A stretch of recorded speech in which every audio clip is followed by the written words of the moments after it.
Assalamu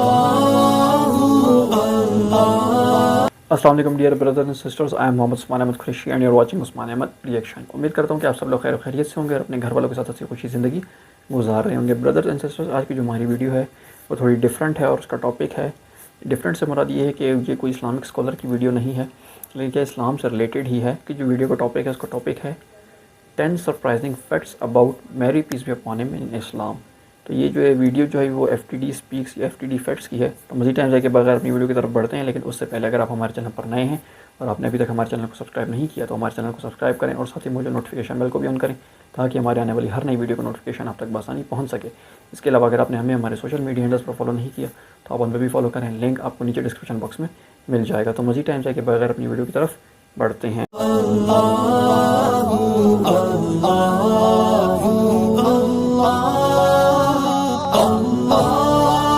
Miriam, aka Mary, the mother of Jesus, is not just a prominent figure in the religion of Christianity, but also in the religion of Islam. And in this episode, we're going to be exploring 10 surprising facts about Mary according to Islam. Welcome back, guys, to another episode of FTD Facts. My name is Leroy Kenton, and now we've done videos about Jesus according to the religion of Islam before, and quite a bit of you asked for us to do a video on Mary, the mother of Jesus, according to the religion of Islam. So some of these facts may sound familiar, especially if you've seen our videos about Jesus in the religion of Islam, but either way, I still want you to watch from 10 all the way down to number 1 so you don't miss any of them. So starting with fact number 10, she gave birth to Jesus although she was a virgin. It's a popular belief in Christianity, but it's also found in the religion of Islam as well. According to the Quran, Surah 19 verses 20 to 21, it says this: she said, "How can I have a boy while no man has touched me and I have not been unchaste?" He said, "Thus it will be, your Lord says,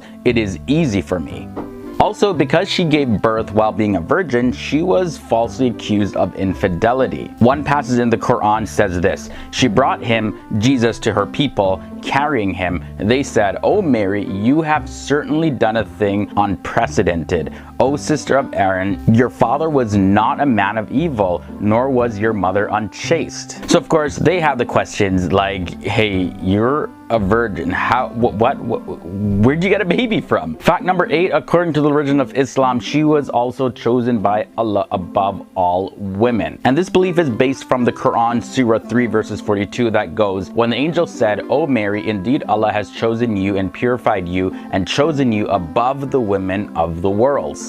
And this is probably why there is an entire chapter based on Mary in the Quran. And this is fact number 7. Her name is actually the central focal point of the 19th chapter of the Quran, and is titled Surah Maryam. And in fact, Mary is the only woman that's actually referred to by her first name in all of the Quran. So Muslims view this as a very honorable status that was granted to her. And usually it's mostly prophets of God as well as messengers and angels who have their first names mentioned in the Quran. Mary was also someone who experienced miracles right in front of her eyes. She experienced many of them continuously, as a matter of fact. In the Quran, Surah 3 verses 37, this is what it says: "Every time Zachariah entered upon her in the prayer chamber, he found with her provision. He said, 'O Mary, from where is this coming to you?' She said, 'It is Allah. Indeed, Allah provides for whom he wills without account.'" So Muslim scholars do agree that this text shows that food and sustenance were miraculously given to her from God regularly, seemingly out of nowhere. Also, guys, I just wanted to mention, like I did say that we did a video about facts about Jesus according to the religion of Islam. I do recommend you check that video out after you finish watching this video. I'll link to it below in the video description section. Very interesting, a lot of similarities to Christianity and some differences. Yeah, it's very fascinating. Also, I'm going to link to a playlist of videos that we've done about different people throughout history up until the present day. I recommend that playlist, especially if you want to learn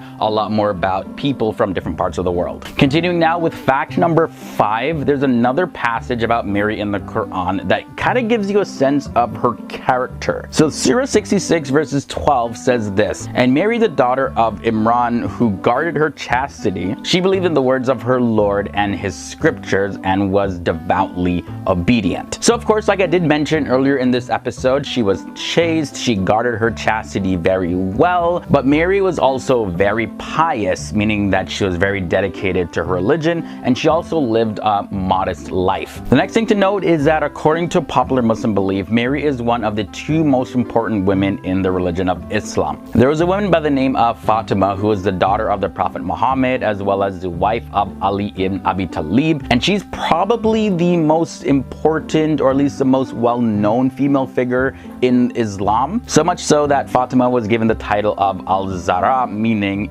the illustrious. Mary, however, she's the dominant female figure in the Quran. So for most religions looking in, they wouldn't necessarily associate Mary so much so with the religion of Islam, but from the Islamic perspective, Mary is held in such high regard in the religion. Next up at number 3, it's a historical fact relating to Mary. When some of the early Muslims were actually fleeing persecution in Mecca in 615, they fled to King Negus of Abyssinia, which is now modern Ethiopia, and this was a Christian kingdom. So when the king then went and asked them for an account of this new faith, which was Islam, Jafar ibn Abi Talib, he recited the Quran, and that's taken from Surah 19 verses 16 to 21 about Mary. So the king heard this and he recognized that there's a lot of similarities to Christianity, so what he did was he offered Muslims asylum and protection during the time of persecution because of this. For fact number 2, it's interesting to note that in several places in the Middle East, including places like Turkey, Lebanon, you'll find Christian shrines that are dedicated to Mary and that they're often visited by Muslim pilgrims. Although it is very frowned upon by the Salafi Wahhabi branches of Sunni Islam, which by the way is the official form of Islam in Saudi Arabia, the practice however still exists and it has ancient roots, and many Muslims still around the world do visit these shrines to Mary. And the final thing about Mary in the religion of Islam that I want to share in this episode is that Mary is known by various names. Like I mentioned, Fatima was given a name, the illustrious, but Mary is also given certain titles in Islam. She's called Kanita, and Mary is called this in Surah 66 verses 12,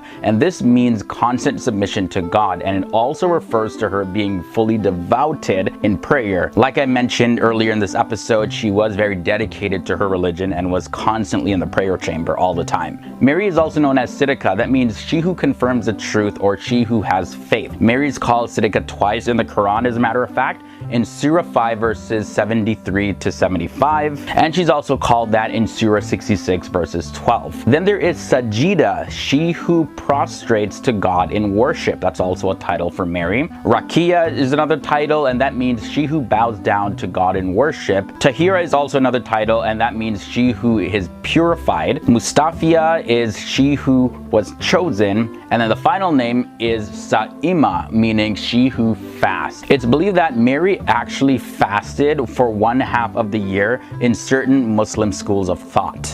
Alright guys. बिल्कुल नाजरीन, जैसे कि आपने video देखी, आपको काफ़ी facts पता चले होंगे, और एज अ मुस्लिम हमें काफ़ी सारे फैक्ट्स जो हैं वो पहले से ही मालूम है। जैसे कि बताया गया कि हज़रत मरियम अलैहिस्सलाम जो है उन्होंने हज़रत ईसा अलैहिस्सलाम की वो वालदा थी, यानी कि उन्होंने एक बच्चे को जन्म दिया विदाउट एनी मेड इंटरवेंशन, और वो बच्चे हज़रत ईसा अलैहिस्सलाम थे। इसी तरह क्या कि उन्होंने काफ़ी मिरेकल्स को एक्सपीरियंस किया था, यानी कि जैसे कि मुसलसल उनके पास खाने का आना, और भी बहुत सी चीज़ें जो कि इस वीडियो में बताई गई होंगी और आपको ख़ुद भी पता है, जैसे कि मुख्तलिफ़ नाम उनके बताए गए। इसी तरह कुरान में पूरा एक चैप्टर है उनके नेम से, सूरह मरियम के नाम से। और फिर जैसे कि ये बताया गया, जो हम पिछली वीडियो में भी डिस्कस कर चुके हैं, कि अल्लाह सुब्हानहू व तआला ने हज़रत मरियम अलैहिस्सलाम को तमाम ख़वातीन से ऊपर, यानी दुनिया की तमाम ख़वातीन से ऊपर चूज़ किया और उनको प्योरीफाई किया। तो उम्मीद करता हूँ कि आपने इस वीडियो से कुछ सीखा होगा। अगर सीखा है तो लाजमी उसको दूसरों तक शेयर करें, ताकि वो भी ट्रूथ को जान सकें और उसको एक्सेप्ट कर सकें। आपको ये वीडियो पसंद आई हो तो आप इस वीडियो को लाइक और शेयर करना ना भूलें, और साथ ही साथ अपनी कीमती राय का इज़हार लाजमी करें। बहुत जल्द आपसे इंशाल्लाह एक दूसरी वीडियो में मुलाकात होगी, तो तब तक के लिए अस्सलामु अलैकुम व रहमतुल्लाहि व बरकातुहू।